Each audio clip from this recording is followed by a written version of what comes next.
My second point, where do we go from here? I believe there are two trends competing in the world. One trend stands for peace, cooperation, and development. Another trend stands for Cold War, confrontation, and conflict. The first trend represents the future. The second, the past. To a large extent, the destiny of mankind were determined by the competition of these two trends. I'm very happy to see that the first trend is getting more and more strength.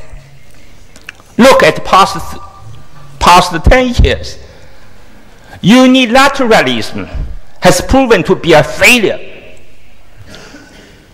President Obama made a very good statement before UN General Assembly. US needs the world. US needs to engage the world because US alone is not able to solve the problems today. It's good. This is a very hopeful trend. However, second trend, this trend of the past, is still alive. We can see many manifestations of the second trend. I think this trend represents the past. We have to overcome this trend. Some people say, look, 21st century will be Chinese century. I disagree. Other people say 21st century will be Asian century. I disagree. Yes, Asia is rising, but I believe we Asian, we are rising in a different way. I mean, compared to US, compared to Europe. When when Europe started its rise, yes, it was a good thing, but you inflict also a lot of suffering upon others. Asia is rising, China is rising. I believe the most important feature of this rise is we are sharing the growth with others. Look at China. In the past 30 years, we have annual, annual average growth 9.8% for past 30 years. Very strong growth. We achieve it through cooperation with others, not against others. We achieve it with others, not against others. When I was the Chinese ambassador to France, people said, look, you Chinese, you took away our jobs. True or not true? In terms of the labor-intensive industry, France, Europe is not able to compete with China. But in other areas, you benefited a lot. I give a small example. I went to a French supermarket, a toy, Lego. The price of this toy, 26 euro. Cost of the raw material, cost of the 1.2 euro. Labor cost, 0.8 euro. Well, we Chinese, we made this 0.8 euro. I told French people, still, you got lion's share, still you are not happy. How we can make you French people happy? The same thing is true with the US. Barbie doll, the price on your supermarkets, $20 US. What we Chinese make? 35 cents. Yeah, we are sharing the growth with others. So that's why I believe the 21st century should belong to the whole mankind. It's global, the century of the mankind, not a particular continent, a particular country. My last point is, what can we learn from past 20 years? I think we can learn three things. First, There's no universal panacea, universal model. There's no such thing in the world. The world is such a diverse place. Situation varies from one country to another. You can't say, look, my formula is best. My model is best.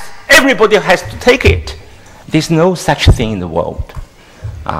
Yes, every country has to invent. Certainly, we have to learn from one another. We Chinese, we learned a lot from outside world. You know, starting from 1978, we sent lots of students abroad to learn. 2.2 million students. We sent 2.2 million students. Now every year, 100,000 to 150,000 students are sent abroad to learn from outside world. It doesn't mean that world has a universal panacea, universal receipt. No, there's no such thing. My second thing we can learn from past, every country has to use its brain, starting from the reality of this or that country, the given country. In early 1990s, I was stationed in Brussels. People say, look, shock therapy is such a good thing. You Chinese, you have to adopt it. I say, no. 2,500 years ago, Confucius said this. With too much haste, you will not reach your goal. This is against the Chinese traditional philosophy. Certainly, we Chinese will not adopt shock therapy. 20 years later, we see the result. Third thing we can learn from the past 30 years, past 20 years is we have to get rid of that kind of mentality, my way or no way. You know, no one likes it. But if you look at the behavior of quite a few countries in the world, as some people point out, there's such an arrogance. They believe they are best. Everybody has to follow suit. If you don't, you are wrong. No, it's not true. You know, 19th century was European century.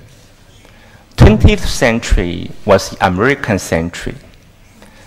The West, past centuries were Western-dominated centuries. And the people developed such a mentality. My way is the best way. We have to give lecture. We have to lecture everybody.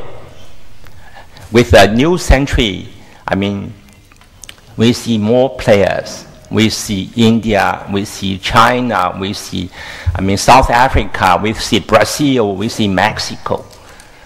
More players come to the stage.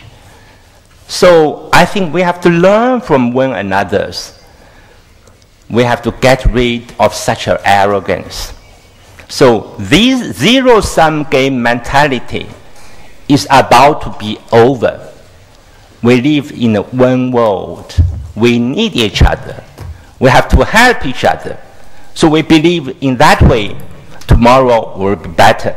I thank you, Mr. Professor.